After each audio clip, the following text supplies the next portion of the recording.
We are All Souls Unitarian Universalist Church.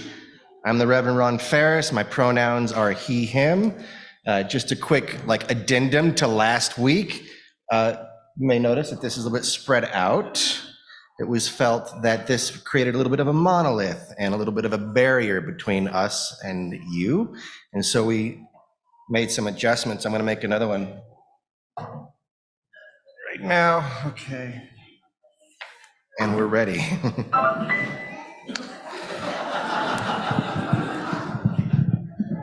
Thank you all for being here. It's so nice to I just got here in August or so, and it's nice to now look out and see people who I recognize and who I've got a little bit of budding history with, and I smile and you smile back and we're like, oh, we know what that smile means. Then I smile at somebody else, they're like, why is that creep smiling at me? But it's really nice to see you and all the folks who are coming here for the first time too, or nearly the first time. Looking forward to getting to know you a little bit better. So in the fall and the lead up to solstice, we spent considerable energy reminding ourselves in this deep midwinter that the light would in fact return. We modeled that return, both following and being the star that promises life and long days of abundance. Indeed, we still have a ways to go, and sometime yet before that promise is fulfilled. And so we abide in the newly emptied chambers of our homes and souls, and we wait. Not passively. It is a time of return and renewal that we are in. It is a time to take stock and evaluate, to understand where you are, where you want to be, and to adjust and affirm as needed. It's a time to be at home in the most fundamental and metaphorical sense of that.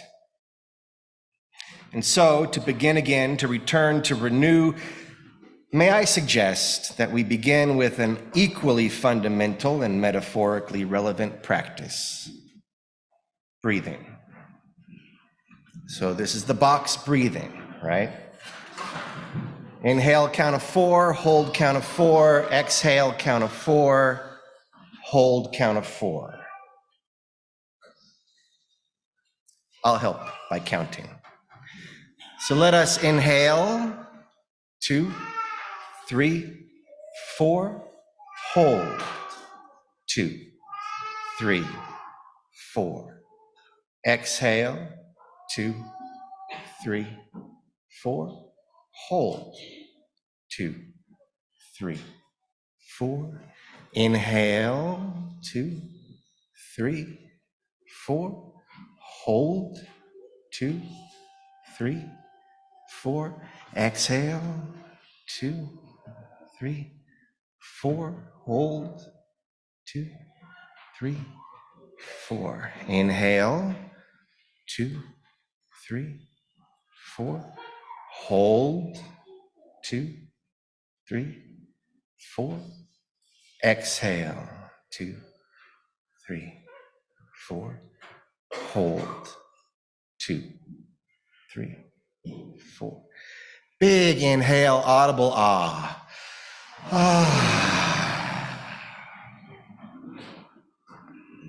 That breath is your doorway home. It is sacred. It is shared. It has moved through tree and shrub and critter, through each other, and all those who have tended and been tended by this land for millennia. Here I'm speaking and thinking of the Ute, Comanche, Arapaho, Apache, Cheyenne, Kiowa, Pawnee, and Lakota, and now you as well. Like breath, may this gathering be a shared and reciprocal source of vitality and comfort. We welcome all souls here. We especially want to make sure that those who historically have been made to feel unwelcome in various places and times are welcome here. Know that in this place you are not only welcome, but celebrated for the glorious and heartfelt whole person that you are. And here isn't just here. Here extends to our viewers at home and in coffee shops and hotels throughout the galaxy. So if you give them a wave, say hello to our Zoom viewers. Also, I just want to remind you that we have a QR code that's a link to our newsletter and all the goings-ons here at church. It will be on the screens after service, both in the small hall and up here. So please make sure you snap that with your phone and learn about all that we've got going on. We're here, we're home, we're a community returning, renewing, and becoming. Let us announce and celebrate our community in song. Please rise, embody your spirit. Henry will lead us in Love Knocks and Waits for Us to Enter.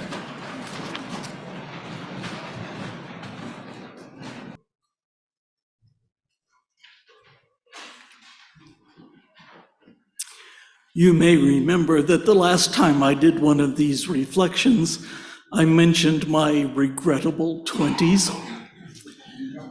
Today I'm going to tell you about how I started to put those days behind me. Back then, I was living with a man who hit me when I made him angry. I learned to be careful not to make him angry. But also back then, we socialized with a group of 5 or 6 young men, and we hiked together and drank and played bridge together, and we held long philosophical conversations. And then one day, one of these young men invited me over to his apartment and came out to me as a trans woman. This was in the 1970s. Early in the 1970s, the diagnostic manual still listed homosexuality as a pathology. I knew a lesbian and a gay man, but trans people were not part of my world. I was not even very clear about the distinction between gender identity and sexual orientation.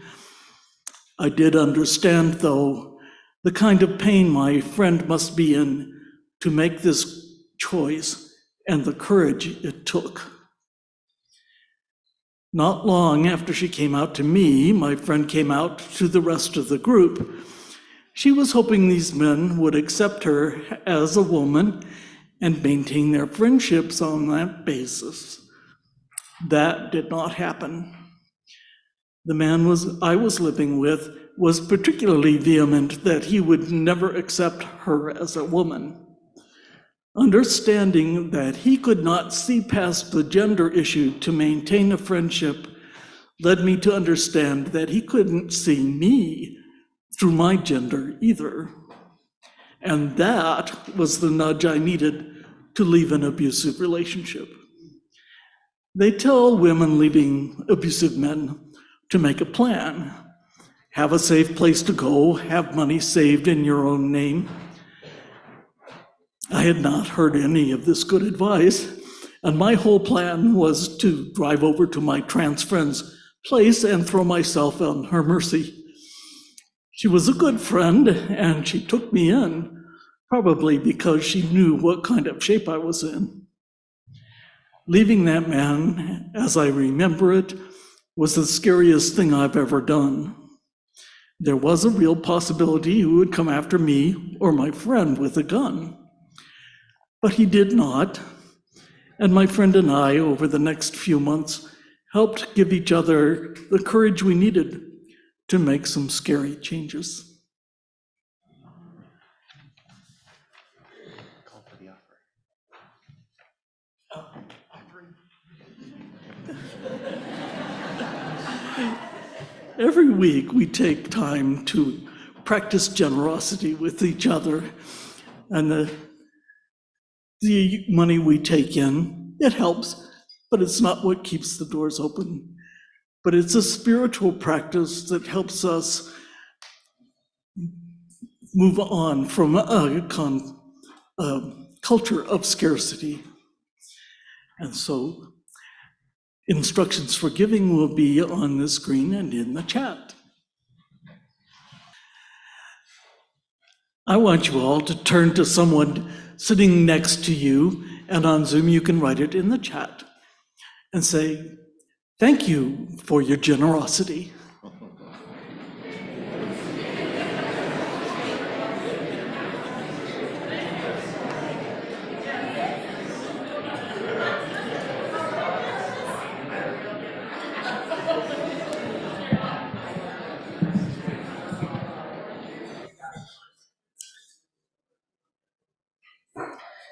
So we plan our services well in advance, at least thematically.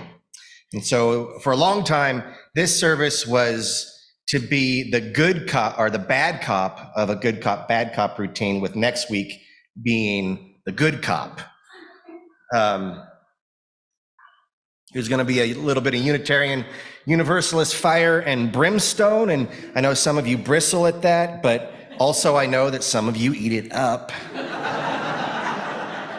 and beg for more. And I appreciate doing it when warranted. It's sort of a liturgical S&M.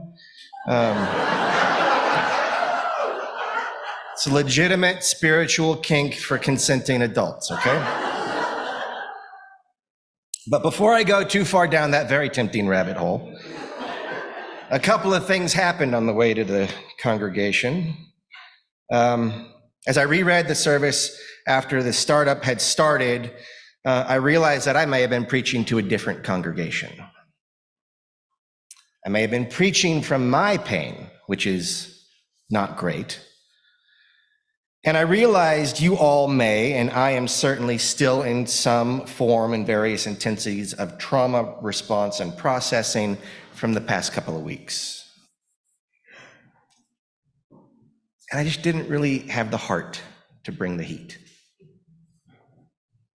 So I tore it up, metaphorically, because it was on a computer, you can't tear it up. But the seed of it, its warning, was still really important for me to express. And so I have tried to cherry pick the points of that sermon, that reflection, while leaving out the finger wagging, at least for now. When I was a little kid, I was in the first grade. My best friend, next door neighbor, was in the second grade, and he was being bullied by the bully of the second grade. And our paths home were the same path. And so Scott McDaniel was his name, should you wish to exact revenge. He and his buddy, other bully, rode by on their bikes, and I called them a fuzzball. It was the worst thing that I could think of as a first grader. And they circled back around and he said, "What did you call me?" I said, "I called you a fuzzball." He grabbed my face, backed me up against the wall of a house, and slammed my head into the wall, and I lost consciousness.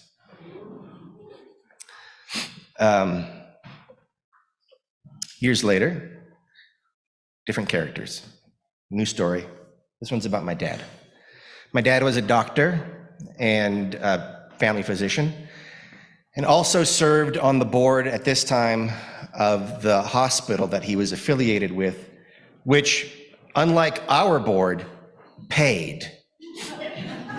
So he was earning a nice little bump in an already pretty healthy salary. But there was some shenanigans taking place on the board. I can't remember the exact details of them, but they were financial, I think, in nature. And my dad was a whistleblower at that point, went to the newspapers. It was kind of a big deal in Phoenix. A lot of people lost their jobs, including my dad. And that story, his standing up to malfeasance, made a big impression on me. But I don't tell these stories necessarily to brag or center my family and myself. I'm proud of them. And they definitely sort of set a narrative choice range trajectory for me in my life. But it's just as true that my dad and I have both done things that we'd rather not tell the congregation about. So I don't mean to sanctify myself with these stories. They're just ones that I know, and they're ones that have worked on me and framed my responses to various situations in my life. And maybe you have your own similar stories with higher stakes. And if you do, now you have 2 more. And if you don't, now you have 3. But the point of telling these stories is just to give you a memorable anchor for today's reflection. And I don't want to focus on the protagonists, but on the pain. The loss of job and opportunity, the risk to life and limb, the beatdown. The cost of moral action needs to be reckoned. It needs to be considered and justified and thereby dispensed with, but not denied. You see, today I want to talk about moral courage. And as I see it, moral courage is a moral action taken in spite of likely repercussions to you. I want to reckon with the cost prior to the moment of truth, so when the time comes, we are less tempted to abandon our souls to the winds of comfort and safety, for that time is likely coming. Many Sundays from here, we at least mention, if not focus on, what ails the world. We assert we will do our part, and sometimes we do our part. But mostly what I've noticed is that Unitarian Universalists sing songs of building a new way while not veering an inch from the old way. We sing about building a land and think that listening to another podcast about how messed up we are is doing something. What I know is that to convert our self-image from self-serving pablum to lived truth, it will be necessary to demonstrate moral courage. And the thing is, you don't know until you have it, until you have to have it. And so for many of us, we've just never had to have it. We are out of practice, and so are in fact practiced at letting things slide. And that's me much of the time. On the other hand, some of us have to have it every day, just for being who you are. Meanwhile, many of us are comfortable, food flush, identity unassailed, and enough in the bank to keep our beds where we put them. Even if it's just month to month, it's by and large sustainable and certainly not dependent on our courage. We're not in danger. And this is what is meant by privilege. I should know I'm practically the poster child. And with that social position, we work for the good. We do. We are. And that's important. It is imperative. And as often as not, we meet that mandate. We volunteer and give charitably. We support and ally with those who need it. We demonstrate. We raise a ruckus at the holiday table. We work for justice, and that is all good. It's all good. Do not stop doing that. But it's not moral courage. It's easy to throw yourself into a cause when your investment does not put you at risk. That's moral action, and it's necessary, but it's not moral courage. What do you do when your morals risk your life, or your house or your job or friendships? What do you do when the morals you proclaim now compromise your safety? That's moral courage. Now, when I was bad copying this reflection, I was doing so because I wanted it to sting. I figured that if it stung, it would demand your attention. First, your defensiveness, but then your reflection. And because of that, it would work on you. And I wanted that because there may come a time when doing the right thing will cost you, will make you unsafe, and it will be so easy to stick with comfort instead of courage. It will be easy to get along to go along, or to go along to get along. To justify inaction due to friendships, employment, housing, life, or maybe it won't. Maybe your principles won't let you. And then you will know what moral courage feels like. Some of you know this already, and you've got the wounds to prove it. And you've got the soul to do it again. And I feel like I should confess that this is important to me to reflect on this because I have witnessed people betray their principles in order to preserve their comfort. It's a story too tender yet to tell here. This was not only an indictment of their character, worse yet, its consequence was externalized onto others. So that experience for me was a glimpse into a side of human nature that I thought our commitment to our Unitarian Universalist tradition would have dispelled. The stakes were way, way, way lower, but it helped me to understand that side of human nature that allows good people to go on their merry way in the midst of atrocity. A 1931 side of human nature. Now, given the stakes were so much lower, it was all the more dismaying to see morality and truth abandoned in order to maintain a comfortable status quo. And that's when I think I also saw something else. When we abandon our values, we become unmoored, ungrounded, and our reactivity skyrockets. We resent our abandoning ourselves, and we become puppets of our own meanness and cruelty.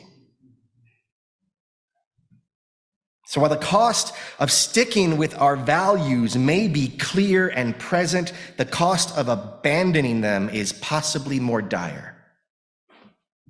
It is a death of the soul. In this way, self-service becomes self-destruction.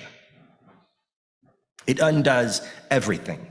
It compromises everything, and we become a zombie, a minion. In fact, this is the fascist playbook.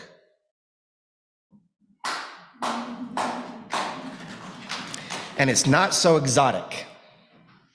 It's not so distant. So how do we cultivate moral courage? I don't really know.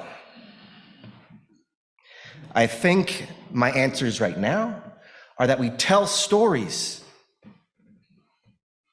Stories are so important. Stories are everything.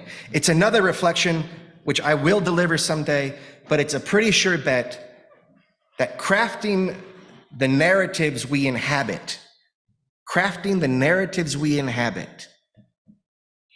is the most free will we get. It's likely that that story about my dad and that story that I tell about myself factored into my response when moral courage was demanded. So tell stories. And I think there might be two kinds of stories. Stories of victory.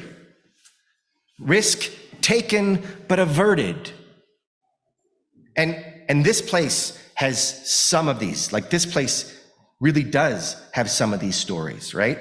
There was the story of the last temptation of Christ, which was viewed here to some risk to the congregation, but risk averted. But still, it took moral courage to do that. There was a risk. There was the sanctuary effort where we housed an undocumented person a couple years ago. That took moral courage. And of course, your response to the Club Q shooting, identifying yourself as a sanctuary and safe place for people to express their grief and outrage. That could have had some unwanted consequences. Fortunately, it did not and has not. That took moral courage. Those are stories of victory. It's also important to tell stories of cost.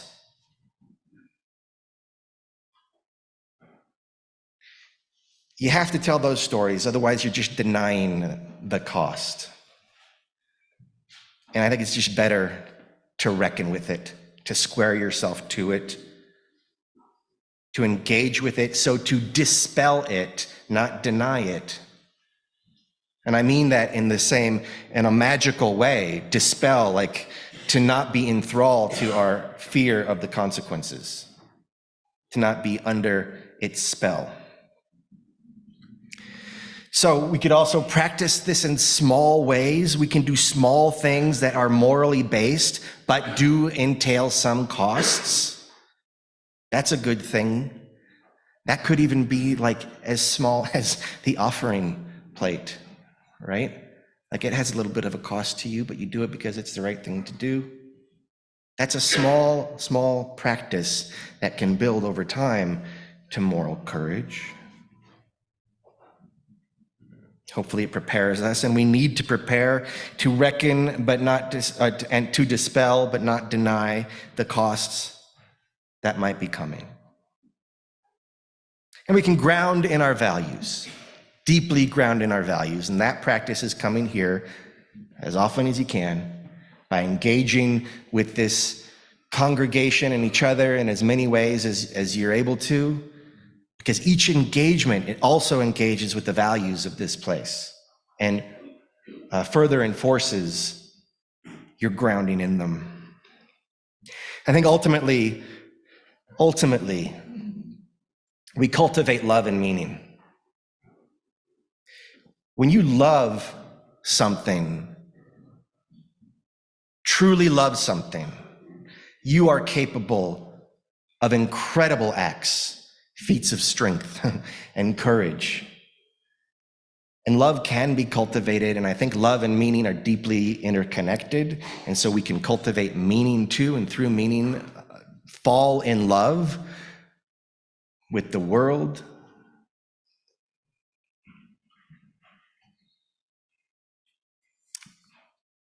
And so ultimately, love and meaning are the bulwarks that will stand us in good stead when our time comes, when we need to demonstrate moral courage. I invite you to rise in body or spirit for our closing hymn.